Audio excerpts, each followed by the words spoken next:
Good evening. Welcome to Speaking in Your Basement. If you're on the East Coast, good next morning. Got in real late today, but we're still managing to get it in.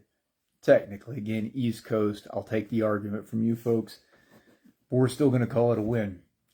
I wanted to start talking with you a little bit about the structure of story, how myth interacts with stories, and how some of this is definitely powerful and pervasive through stories throughout history, but possibly also just the building blocks for our own psychology. There's an interesting book on this. Well, of course, the classic is The Hero with a Thousand Faces by Joseph Campbell. This is another one. The Writer's Journey by Christopher Vogler. Sorry, I know that's coming up backwards for you. One thing Christopher Vogler has spoken about in his talks about this same subject. You see, the first phase of the hero's journey is, if you break it down to the simple three-step version, the first phase is initiation. That's the second phase. The first phase is separation. Separation is where the hero leaves the world of the ordinary. The world of the ordinary is just whatever's established at the beginning of the story as the hero's daily routine, the hero's normal life. At the beginning of Star Wars, Luke is used to being on the moisture farm out in Tatooine. So he's with some, water farmers essentially on a desert planet. That's the world of the ordinary for Luke. And of course, once they die and he meets Han Solo and Ben Kenobi and flies off into space, that's initiation. That's his next step. Or that's where the initiation begins. But that is the separation. That's where he steps from the world of the ordinary into the new world. Again, Christopher Vogler makes a big point in one of his talks about making those two worlds different. You got to establish the world of the ordinary and then how different this new world is. And that's an interesting idea to me, that space between two worlds. What's it like to come to the edge of your world and start to see what lies beyond it? Or what's it like to sort of exist in the space and the overlap of those two worlds? Or perhaps in that slight space between these two worlds? That contrast is very interesting to me.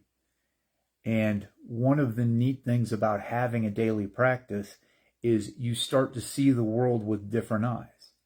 You see the world with more disciplined eyes. You see the world from the possibility of someone who regularly puts in the time to get better at something. And part of what getting better at something is being able to see more clearly. Being able to see yourself a little more clearly. Being able to see how other people behave and communicate a little more clearly. You can get ideas about it on this side of experience, but you'll actually see it on the other side of experience. So that daily practice is the beginning of stepping between those two worlds. This is a little miniature hero's journey, and you can decide whatever work you want to do in the next phase, in the initiation phase, but just crossing that threshold, crossing the threshold of the willingness to be consistent, to accept you don't know all that you could know about this, to be consistent with your practice, to get better and better, and to become aware of things you might not have known existed before. It's very satisfying to be on the other side of that, but it's very interesting as well. There's quite a few realizations that can come about just from the consistent practice. Even if the practice isn't brilliant, it doesn't have to be. You have to be consistent, and then you start transforming you, and then you start to see the world with different eyes.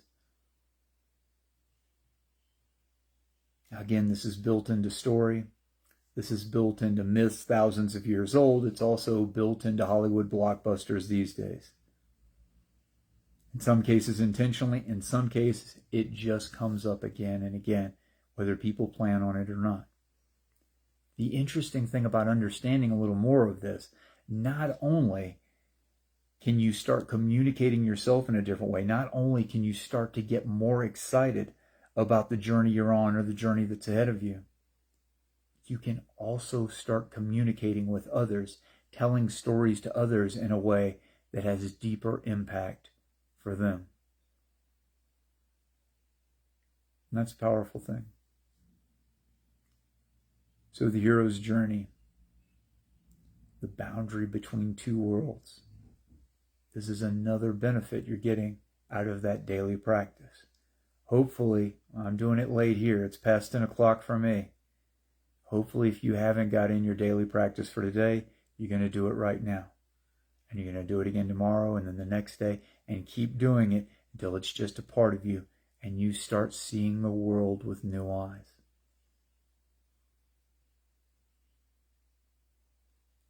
I'm Ben Langley. Thank you very much for spending some time with me tonight. We'll talk again soon.